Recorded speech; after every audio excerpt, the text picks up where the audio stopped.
Lee, tell me, how did you get into venture capital? So I would say it was a bit of combination of luck, being at the right place at the right time, but also making my own luck. And I'll explain. I was in high tech my entire career. So like many people looking to shift, went ahead and completed my MBA and landed a job at Techstars, which is more of an accelerator than a VC, but it was a great initial foot in the door into the industry. And so then I decided I wanted to focus on the venture side of things. And I thought it'd be a great idea to source early stage deals, write up a few investment memos, and send them out to partners at all the funds in the ecosystem in the hopes that that would be such a great. It didn't exactly work out that way, but it definitely did help. I emailed a few memos to partners at Patango, who ultimately forwarded the deal flow to their associate Dina. Later that week, it just so happened that I was at the right place at the right time and ran into Dina at a VC event. Dina at the time had just recently left her prior role at Lool to join Patango. So at the event, she spoke to me a bit about the deal flow I had sent over. And then mid conversation, I decided to bluntly ask her if she knew if Lool was hiring. She immediately made the connection with the founders at Lool. We hit it off, and the rest is history. So I don't think had I not been super proactive in attending these events, sending over deal flow, and trying to build these relationships that I would even have known Lool was hiring in the first place, let alone would have gone in an interview. Wow, I absolutely love it. Right place, right time, combination with that of a ton of hustle. You put yourself out there and you made it happen. Incredible. Absolutely incredible. What do you wish you knew before you got into venture? I wish I knew that nobody is expecting you to be an expert in everything.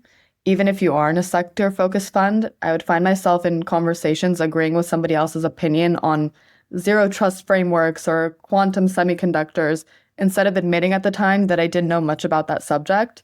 Over time, I learned to say, no, I actually don't know what that is. Not familiar with that. Can you explain it to me? And I discovered that the best investors actually acknowledge the gaps in their knowledge. And of course, it's easier said than done. Sometimes it can be tough to say those things, especially in an interview. But in the long term, it's an opportunity to learn something new instead of pretending like you already know something that you just don't. Something we all could learn from. And what are some of the mistakes you made and the lessons you learned from it? I think early on, one of the biggest mistakes I made, especially since my background was in high tech, was prioritizing metrics and market opportunities over founder character and alignment. I once had a deal where the market was super compelling, the numbers looked impressive, but something just wasn't really sitting quite right with the founder's motivations and overall values. Taught me a crucial lesson that while data, metrics, market, all of that obviously matters, nothing matters more than the people behind the company. So founder market fit definitely takes precedent, founder's character. That is what determines long-term success. So since then, I've learned to deeply trust my gut in those situations and place an even greater emphasis on that personal alignment. And how do you find good deals? How do I find good deals? Ultimately, there's no real rhyme or reason to it. A lot of it is through personal network, tap into people you went to college with in different, here in Israel specifically, the army takes a big precedent. You never know where you'll meet somebody. Establishing good relationships with your portfolio founders.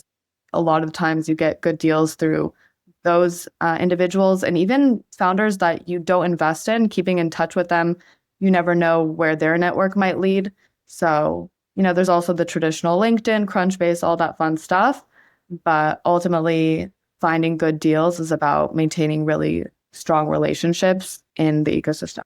What would you tell the young person that looks at you and said, "Hey, you got into venture capital. I just want to get into venture capital." What advice would you give them? Okay, so that's, I think, three pieces of advice. They can apply to life at large, but I think they're especially true in VC.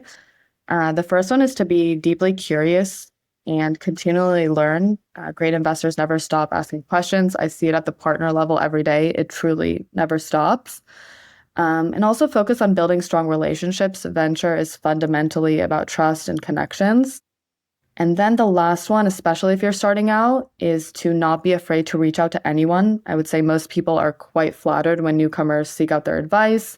So use that fact to your advantage to get those introductions and ask questions. Most people would be really happy to meet you. In worst case scenario, they'll say no. And that's just something you should get used to in venture capital in general. Do you have a question we should ask our next guest? Definitely. Next question I think you should ask your next guest is maybe what's something valuable that a founder has taught them? And another question that comes to mind is just I'm curious to learn maybe about one unconventional belief that they have about venture that most people may not agree with them on. Those are some of the interesting questions and answers that I've heard in my discussion with people in the ecosystem. I love it. Lee, thank you so much for joining us. Thank you.